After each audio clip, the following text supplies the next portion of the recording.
programme qui est une série d'activités qui sont proposées par le centre spirituel, des activités co-animées par les frères et parfois des laïcs, qui ont lieu soit en week-end, d'un vendredi à un dimanche, soit autour des temps forts de l'année liturgique, donc comme à Noël ou à Pâques ou même à l'Ascension, soit encore pendant l'été, auquel cas ça dure une semaine.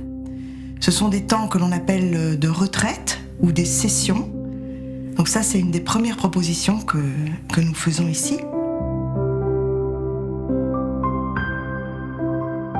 Alors la caractéristique du centre, c'est quand même qu'il est adossé à un couvent carmélitain, donc de carmes, de frères carmes.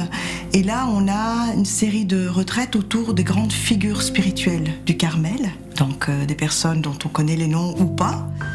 Thérèse d'Avila, Jean de la Croix, Edith Stein.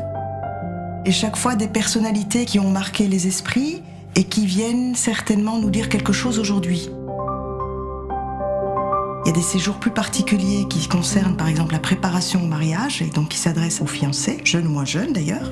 Des thèmes plus particuliers autour de l'oraison, de la prière, de l'approfondissement, de la pratique de la prière. Et donc ça s'adresse à toute personne soit désireuse de démarrer quelque chose en ce sens, soit qui est déjà bien ancrée là et qui veut aller plus loin. On a sinon toute une autre série d'événements à thématique plus large. Là, on va voir dans notre nouveau programme quelque chose en lien avec la spiritualité et le cinéma, mais aussi avec la musique de Bach. Donc des thématiques plus ciblées sur des thèmes plutôt en lien avec notre monde contemporain et donc une ouverture vers ces thématiques-là qui peuvent intéresser tout un chacun.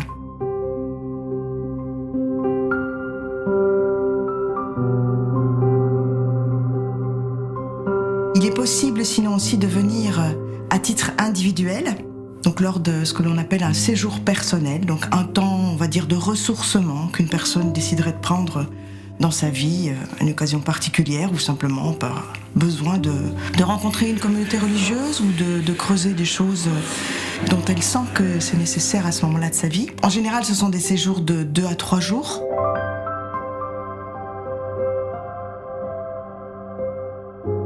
En troisième lieu, on a une forme d'accueil qui concerne plutôt des groupes indépendants qui auraient un projet spirituel et qui viennent des paroisses complètes, ça peut être en effet des aumôneries, qui veulent prendre un temps spirituel.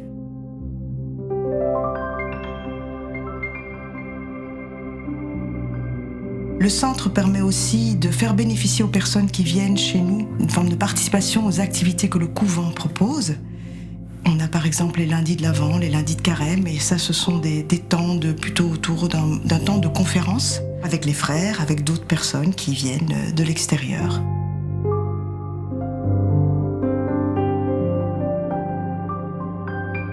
Au cours des retraites, plutôt dans le cadre des séjours personnels, on propose réellement aux personnes de faire cette expérience triple de l'oraison principalement, qui est quand même le cœur, je dirais, de l'hygiène spirituelle des frères, mais cette joie de vivre le Carmel, la vie fraternelle, puisque quand même les retraitants qui viennent ici viennent seuls certes, mais sont dans un cadre communautaire de vie commune dans un lieu, et d'une certaine manière l'apostolat aussi, puisqu'ils peuvent en faire l'expérience en demandant à rencontrer un frère, que ce soit dans le cadre d'un accompagnement personnel ou dans la demande d'un sacrement particulier, ça peut être le sacrement de réconciliation, ou voilà dans le cadre d'un témoignage.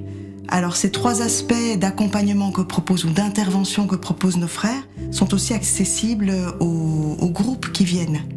Les groupes indépendants dont je parlais viennent et peuvent demander à l'occasion de leur séjour un temps de rencontre avec un frère, de témoignage, mais aussi de sacrement ou d'enseignement sur un thème particulier, si le groupe même qui vient séjourner organise son séjour autour d'une thématique particulière. Pour moi, c'est un service d'église réel.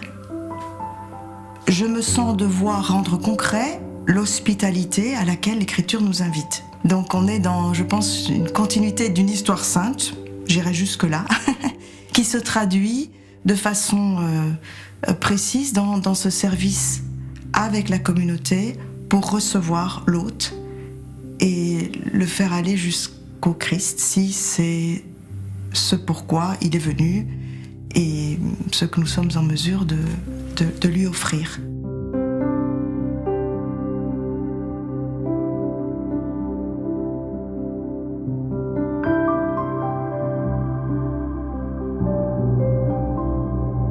Chaque fois qu'on a besoin d'un frère, parce que voilà, un problème se pose ou une demande nous est faite et qu'on se dit voilà, il va falloir le dire à frère untel, qui arrive?